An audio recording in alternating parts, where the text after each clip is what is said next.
G'day folks, Jumbo here again. All right, well, this channel is not only about trying to make you laugh occasionally, but also telling some great stories about my bizarre life. And so we've got 3 stories for you today. Okay. All right, so there's a balloon shop in the city, about 5 streets up from where I work in Rundle Mall, doing the balloons. So I had been to this shop hundreds of times. This particular day, I've come out, walked 2 doors down, and all these people have streamed out, and I'm now surrounded by all these people wearing black. And I'm thinking, what's going on? And I thought, oh well, just do the clown thing, play it up, so on. And then this guy says to me, this is a funeral procession, you better get out of here, clown. And I go, oh, shit, sorry, mate. And he was cool about it. He realised I'd made a mistake, but something that could only happen to Jumbo, coming out the balloon shop, and I'm now surrounded by people that have just been to a funeral. All right, so now, clowning, okay. The costume is a big part of it, and sometimes it's challenging finding places to put the costume on. There was a gig I had in the Parklands outside the city, and went to the public toilets, no mirror. So I'm thinking, what do I do? And there's this display of antique cars, and I went up to the guy and I said, look, I'm doing a kid's birthday for them. I've got to get changed. Can I use the car, the mirror? And he's laughing and saying, yeah, no worries. So they're all cracking up laughing while I'm there in a Model T Ford, 1920, doing my face. And but in the mall, the public toilets there now, I would go into the Myer Centre. I'll just show you this. That's where I spent many, many hours twisting balloons. That was a nighttime shot. I couldn't find a daytime one. But anyway, I'd go into the toilets, put the costume on, come out, work, and then do the reverse. And I loved it because when I would come back, no one would know who I was. I would be standing on the same spot, having a cigarette. Kids would come past and got my balloons, and they wouldn't recognise me. And the parents would look at me and I'd sort of go like that, the red nose symbol, and they'd crack up laughing. So, but no, look, this weird thing started happening. Now, every time I'd go in there, I would go in, take the face off, take the costume off, and change into my normal clothes. And if there was any kids, of course, I'd duck into the cubicle. But yeah, but the security kept turning up, and I couldn't work it out. I'd be doing the final washing my face, and these security guards are running in, talking on their thing. When we don't know where he is, what's going on, and they're all very confused. And this kept happening over and over again every time I went to change. And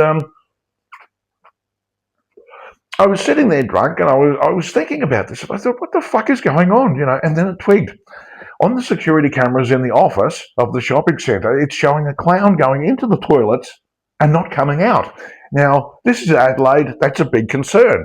So they come rushing in. Now, they'd gone straight past me, not realising. And finally, I went up to the guy. I explained the situation, and he cracked up laughing. And he said, "Yeah, okay, I'll tell my mates." And so it didn't happen anymore. But there was another one where working as a clown. Hang on, just get rid of this. Working as a clown in Rundle Mall can be very dangerous. You've got all the nutcases. You have some poor lady that the father may have been a bit loose with his fingers when she was a child, and now she screams at clowns. And the teenagers very violent. And there was this one particular one. Now he would go and steal bits of fruit from the fruit shops. Apples, oranges, whatever he could get his hands on, rocks. And he'd be throwing them at me. There'd be the crowd of people in front, and an apple, bang. He was a good shot. But this was happening about 4 or 5 times a day, some missile hitting me in the head, and happened all week. And I was getting so pissed off, and nothing I could do. He's a young, bloody 17-year-old, and, I can't chase him. So anyway, Friday night, well, I'd been working in the mall Friday, and went home and had a chuff and come back into the mall, and I thought, well, I'll find some Chinese. Not the people, the food, I thought I'll find some Chinese food. And as I'm walking down the mall, I see this prick. Now, there was a bench in the middle of the mall, and he was facing that way, and I was behind him. And I, right, don't fuck with the clown, right? You're screwed, mate. And I was about to go up and smash him in the back of the head. And I thought, no, confirm the kill before you do it. Okay, so I went round, I walked around in front of him, and he gives me this look, that teenagers give to adults, like we're so fucking cool. But he didn't recognise me. I thought, right. So I've gone around, I'm revving myself up. I'm about to do a full charge and sort this prick out. Two cops turn up. Oh, fuck that hell. They're always there when you don't need them. But I thought, well, hang on. I've heard a rumour that they are actually there to help the public, so let's see. So I went and spoke to them and said, look, I'm the clown. And they said, yeah, we see you every day. And I explained the story. So the female cop has gone over to him, and at this point he sort of moved down on the bench and he's looking at me and he's denying everything. And then she finally said the C word, clown, and he realised there was just this look, totally guilty. The cops could see he was totally guilty. It was the funniest fucking thing. He finally got busted.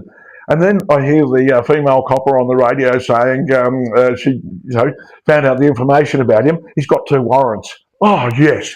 So they handcuff him and in Bali, when they have a drug courier or something, how they parade them through the city, same thing with the Adelaide cops. So yeah, he gets paraded all the way down a quarter of a mile of the mall to the cop shop at the end. so the cops actually did something useful for once. But there you go. All right, well, there's a couple of stories. I hope you enjoyed them. Lots more coming up, of course. And if you're in Australia, stay warm. It's so bloody cold at the moment. 14 degrees last night. I couldn't believe it. I was shivering. It was just, I hate winter. Anyway, all right, we'll see you in the next video. Catch you later from Jumbo.